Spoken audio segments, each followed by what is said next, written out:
All right, welcome. Welcome, everybody. And this is our fifth Sunday worship, which comes along usually 4 times a year. And while on our ordinary Sundays, our first through fourth Sundays, we have scheduled programming, as it were. We have particular things that we do on particular Sundays. Fifth Sundays are kind of a wild card. And they come up 4 times a year, sometimes 5 times a year. I think every 20 years it's 5 times a year, something like that. And here we are at Interfaith Community Sanctuary. And yes, let's light candles.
Okay, now there's even more of us, and there's even more light in the room. And we'd like to invite in the ancestors.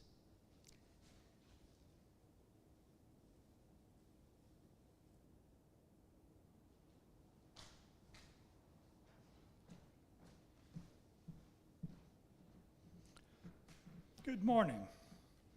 Nice to see you all here.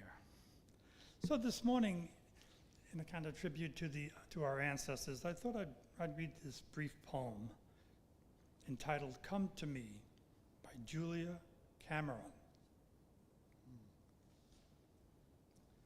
Come to me. There is no darkness in which I cannot see you. Come to me. My green heart holds your ancestors. They are waiting to hear your dreams. Speak to them. They know your name. Do not imagine you are alone. Do not imagine they have left you. They are listening, waiting for your voice. Come home. All of us are waiting. Every bird remembers you. The lion in his pride still knows your name.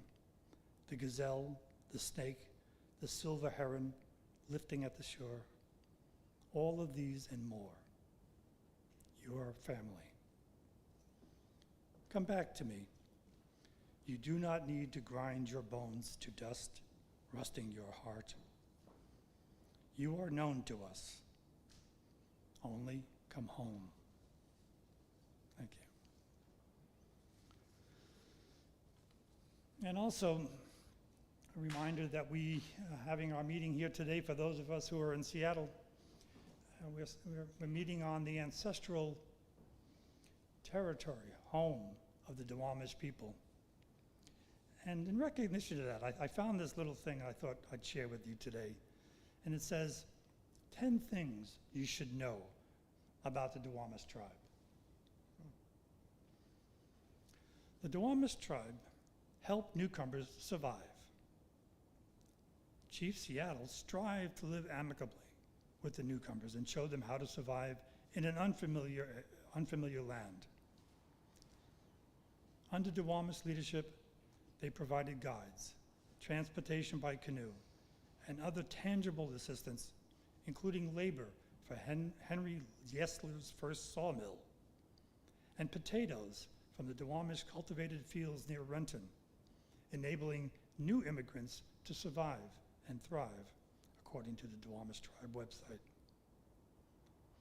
The Duwamish tribe burned sections of forest to promote clearings for crops, and felled trees for canoes and lumber for their longhouses, sharing their skills and knowledge with the immigrants. With no cows available, the new European American immigrants lacked milk for their children.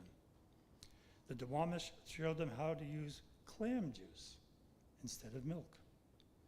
The Duwamish helped to shelter the newcomers, teaching them how long boards could be split from straight-grained cedar. The Duwamish also traded salmon, venison, furs, even potatoes from Duwamish gardens to the new arrivals. And so we thank them. And thank you.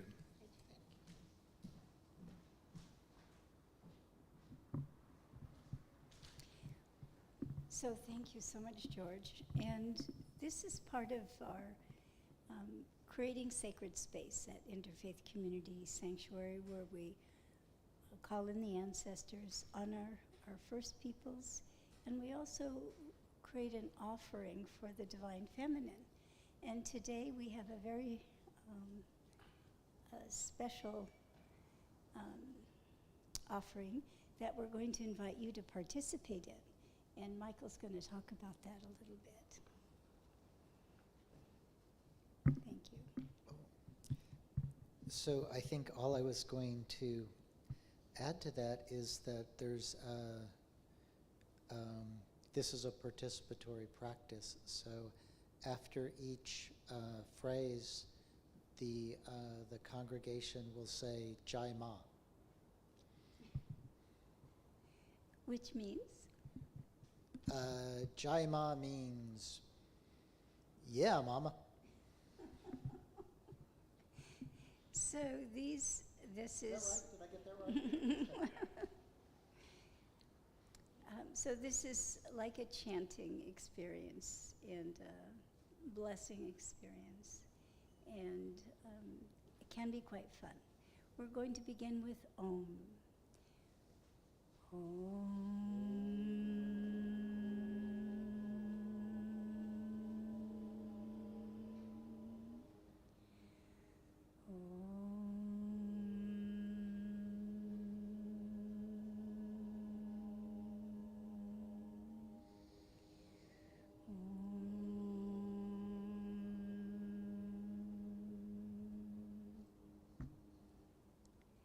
I bow to she, who is the mother of the universe, Jai Ma. who is my ascension, Jai Ma. who bestows good fortune, Jai Ma.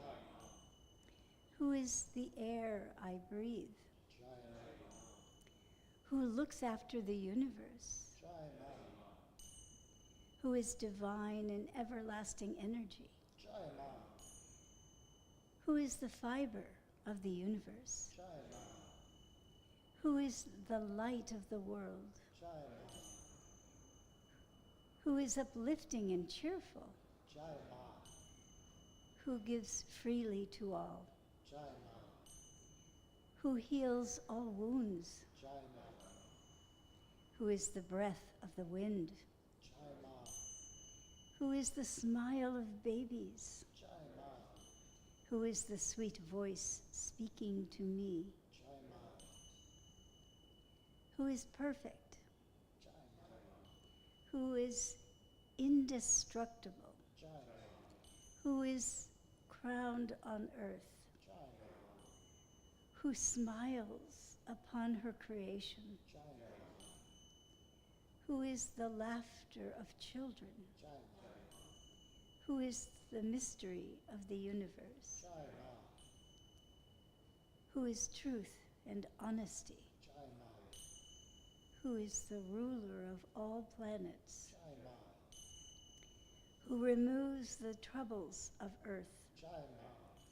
who shines forth as the sun, Jai Ma. who accepts all surrender, Jai Ma. who is right-mindedness, Jai Ma. who is the goddess of fortune, Jai Ma. in whom there is no lack, Jai Ma. who adores her children, Jai Ma. who directs the ascended masters, Jai Ma. who is worshipped by all, Jai Ma. who is all knowledge, Jai Ma. who is awe-inspiring, Jai Ma. who is happiness, Jai Ma. who is the source of desire, Jai Ma. who is divine sound and light, Jai Ma. who is glorious, Jai Ma. who affirms me as her child, Jai Ma. who is meaningful, Jai Ma. who is pure joy, Jai Ma. who is my benefactor, Jai Ma. who is praised by perfected souls, Jai Ma. who is the goddess of heaven and earth, Jai Ma. who is the lover of my soul, Jai Ma. who is the power of consciousness, Jai Ma. who is Luna, the light that shines in darkness, Jai Ma. who is the power of now, Jai Ma. who is the principal cosmic power, Jai Ma. who is the uplifter of my countenance, Jai Ma. who is worshipped by the gods, Jai Ma. who makes all things right, Jai Ma. who removes all illusions and reveals all things, Jai Ma. who supplies all my moods, Jai Ma. who supplies all my needs, Jai Ma. whose form is bliss, Jai Ma. who fulfills my heart's desire, Jai Ma. who is the life force, Jai Ma. who removes all pain, Jai Ma. who resides in the heart of the masters, Jai Ma. who is the mother of the universe, Jai Ma. who removes all obstacles, Jai Ma. who is the goddess of the waters, Jai Ma. who blesses and loves all Jai Ma. and is blessed by all, Jai Ma. who is loved by all, Jai Ma. who gives bountiful goodness, Jai Ma. who gives light to the stars, Jai Ma. sun, and moon, Jai Ma. who hears the prayers of all, Jai Ma. who is complete, Jai Ma. who gives birth to all, Jai Ma. who is all that is, Jai Ma. who is the mother of God, Jai Ma. who is the voice of nature, Jai Ma. who removes all fear, Jai Ma. who is light and love, Jai Ma. who is the mind and voice of prophecy, Jai Ma. who is the goddess of fire, Jai Ma. who is the joy of my heart, Jai Ma. who is the beginning and the end of all, Jai Ma. who is the supreme goddess, Jai Ma. who is Venus the lover, Jai Ma. who guides the archangels, Jai Ma. who is fair and just, Jai Ma. who is the great nurturer, Jai Ma. who never condemns or complains, Jai Ma. who removes poverty and misery, Jai Ma. who knows all things and reads all minds, Jai Ma. who makes all things new, Jai Ma.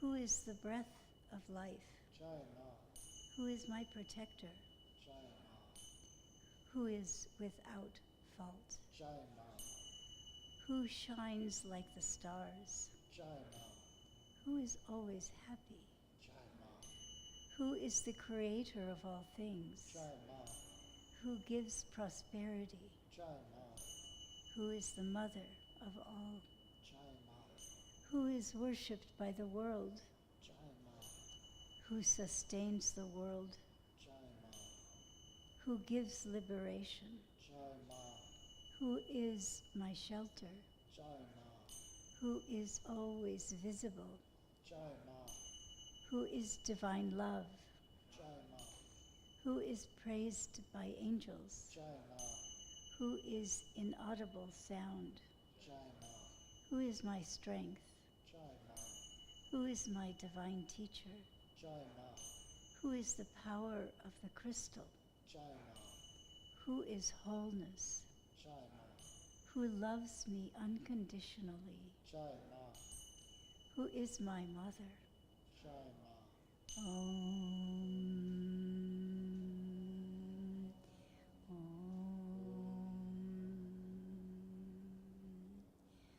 Om.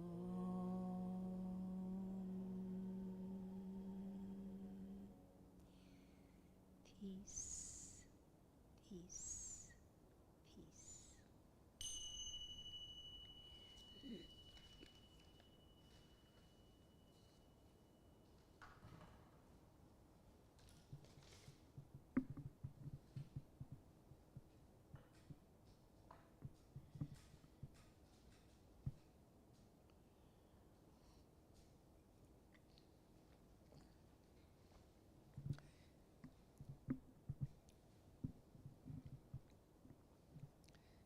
So that was 108 names of the goddess.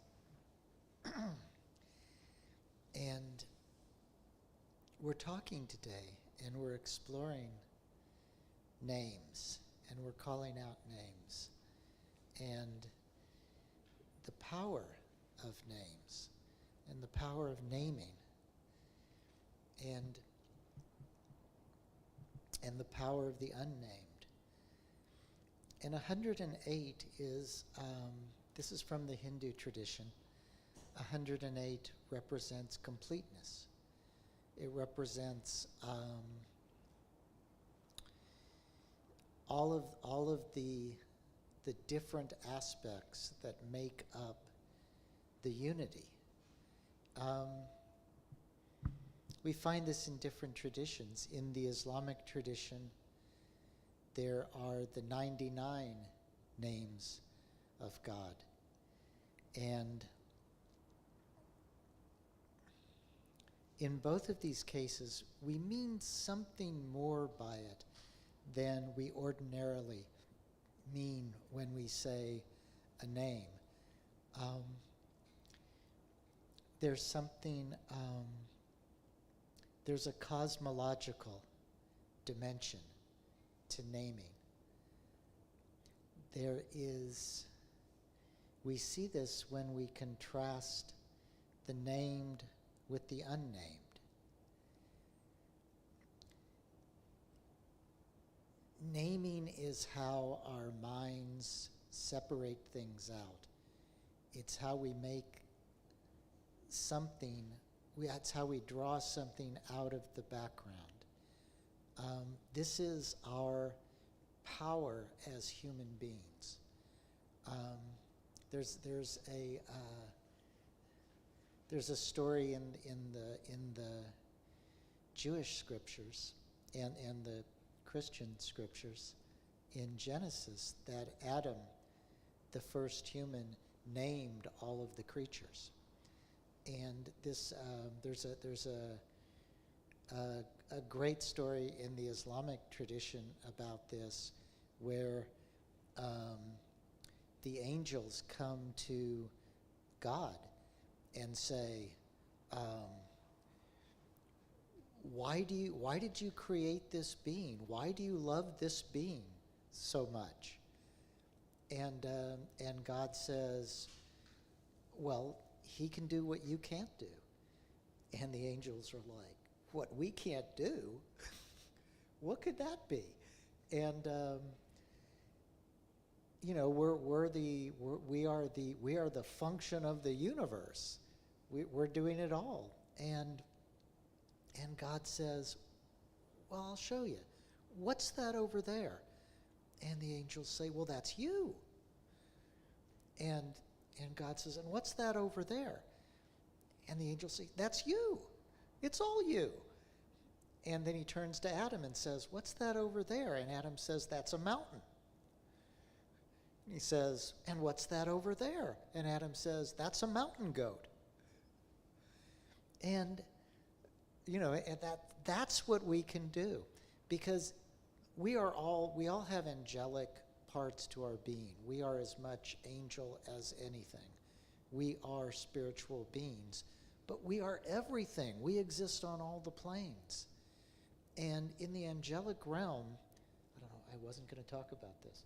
In the angelic realm, there are no boundaries. There are no boundaries. I am not separate from you. And everything just melds into each other. There is no ego in the angelic realm. Our great gift is that we have our being in that realm and in this realm where we can name things and we can create separation. And without separation, there is no love. Love is, there's really no love in union. There's just union. Love is the relationship between the lover and the absence of the beloved. Because if the lover and the beloved are one, there's just one. That's unity. And just unity does not include all of this. And all of this is beautiful.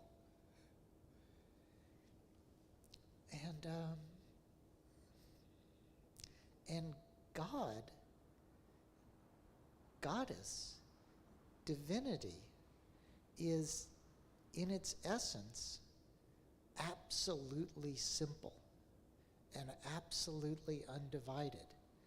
And it is by the power of naming that we interact with and co-create the universe.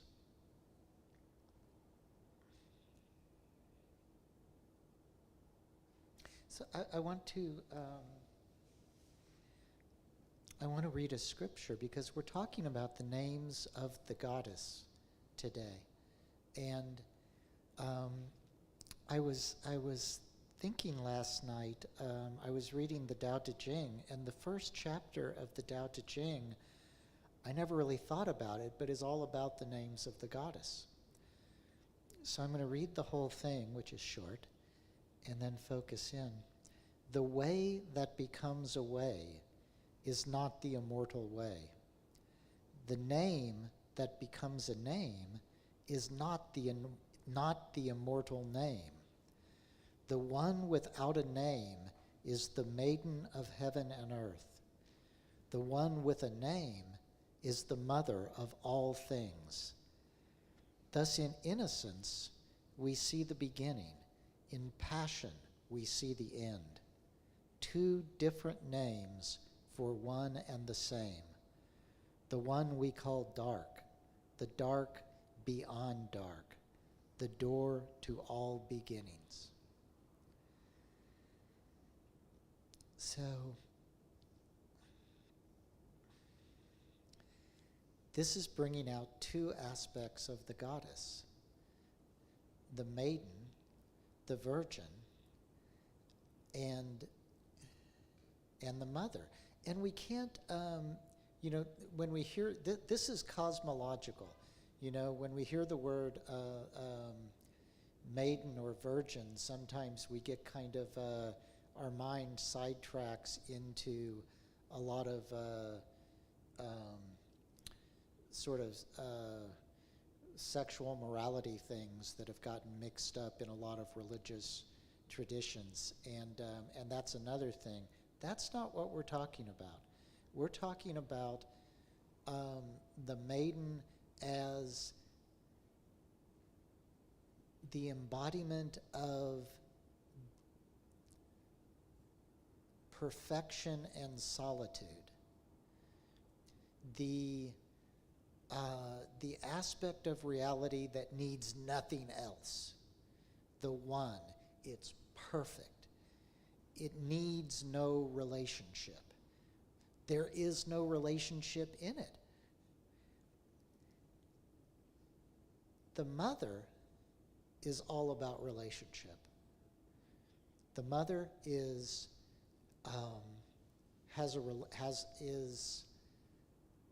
perhaps has a consort. There's a relationship there. Has children. There's a relationship there. It's the relationship between the one and the many. And this is, as it says here, it starts in innocence and it ends in passion. The relationship between the one and the many it's an erotic relationship. It's a passionate relationship. It's a relationship of longing. This is the paradigm of all of our longing, all of our desire, all of our need for relationship is right here in this longing for the one.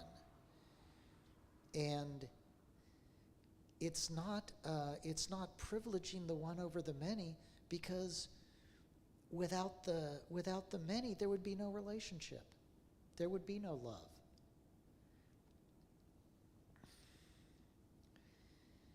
And this is the impulse behind everything, the impulse of desire behind everything, behind our passionate connection to another human being, behind our respect for a teacher, behind our nostalgia for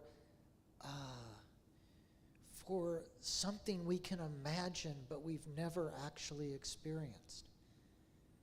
Even,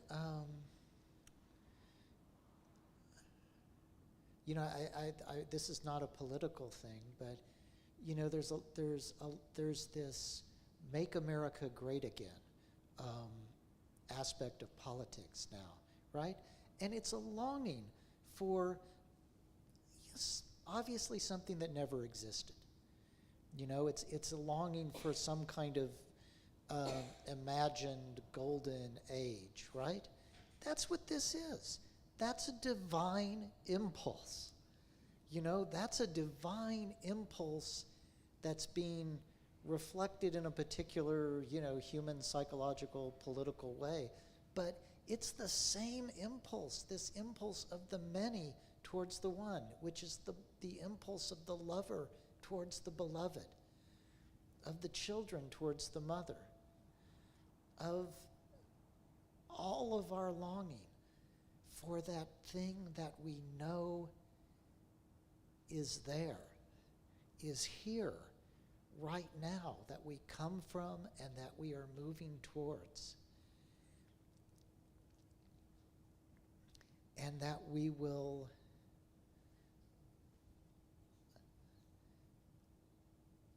in some sense never be fully united with until we are.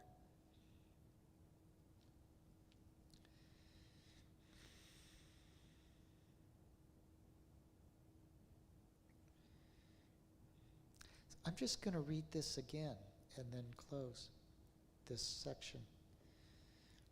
The way that becomes a way is not the immortal way. The name that becomes a name is not the immortal name. The unnamed is the maiden of heaven and earth. The named is the mother of all things. Thus in innocence, we see the beginning. In passion, we see the end. Two different names for one and the same. The one that we call dark, the dark beyond dark, the mystery, the door to all beginnings.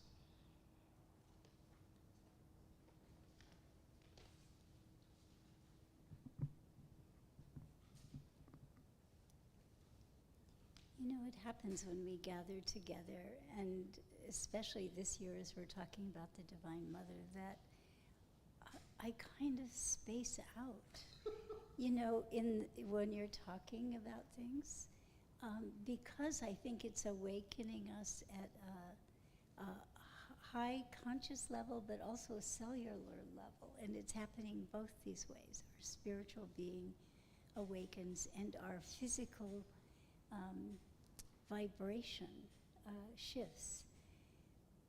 One of the things that we were talking about, how important it is at this time for us to develop this relationship with the Divine Mother, and how that translates into our life. We titled this service In Her Name, and I had a picture to go with the service. You might have seen it, of a child writing on the chalkboard, writing her name, her own name on the chalkboard. And I also indicated that we would be dedicating this service to the children, which is to the future, and also reminding us that not only does the Divine Mother exist, and it is the foundation of everything, but the energy of the Divine Mother loving, caring, sharing to the children, but we're always children. We're always in that relationship of Divine Mother and child. It's a perpetual, eternal thing, beloved, lover and beloved. So we wanted to do a little meditation here about listening to how the Divine Mother can penetrate our consciousness, penetrate our cells and our heart and our being with her wisdom and her love, and that we can receive the guidance from her. And so I'd like for us to do that meditation, but I found this lovely quote that I want to share with you first, from a woman named Kitty Jones. And she explained it this way: as we begin once again, because we used to be able to do this, when we begin once again to listen to the Goddess as she speaks directly to us. The Goddess is the term in her writing that we're calling the Divine Mother. It is that energy.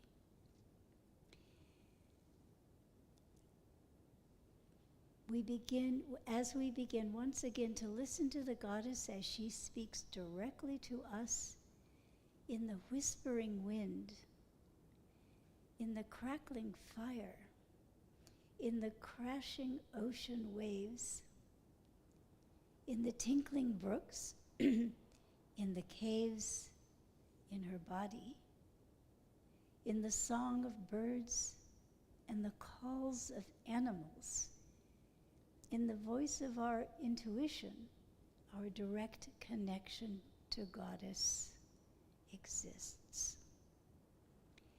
We begin to sense her presence, and we begin to hear her speak personally to us. There is no human mediator between ourselves and her, no priest standing between us and the divine, no book that tells us what to believe, or who we are, or how we need to be. We can each become truly creative from our souls in the present. We call all our goddess-given resources to the task of bringing our innate divinity into life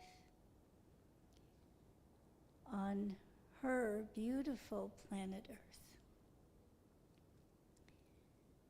And we incarnate her energies. So let's take a moment to listen to the goddess, to listen to the Divine Mother, and what she may have planned for us to have the skills, talents, abilities to meet the needs that we are confronted with now. So you know how to do meditation, you know how to center yourself and to breathe deeply and be relaxed, because the more you can get to this state internally, the more receptive you can be. So spend a moment to center, to breathe gently, and begin to feel yourself connected to the earth and connected to the cosmos. And to feel your heart opening. And sometimes your heart opens like a flower blossoming.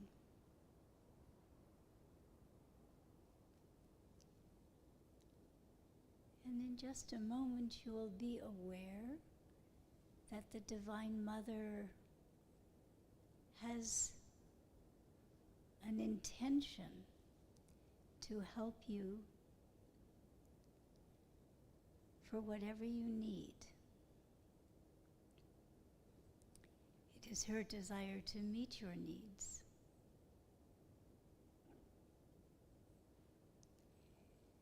It is her desire to assist you in anything that you need help with.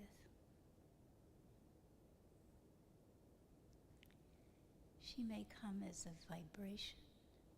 She may come as a scent. She may come with a word. She may call your name.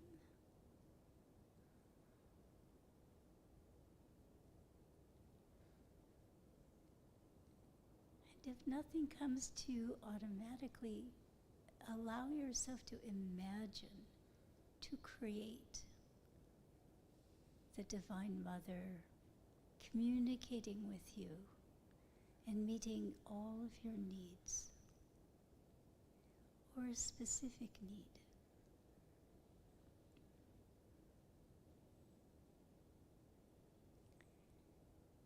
So again, you're connected to the earth, you're connected to the cosmos, and your heart is opening like a flower blooming.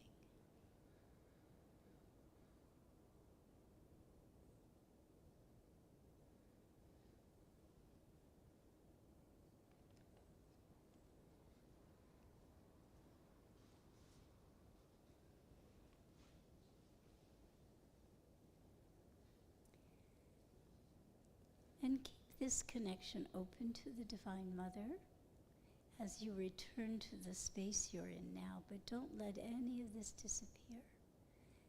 This is happening consciously, intentionally, and bringing you into relationship with Divine Mother so that you can deepen your relationships with others while on earth.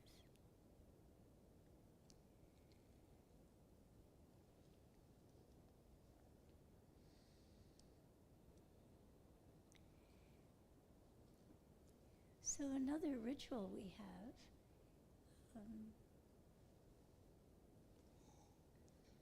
okay, thank you.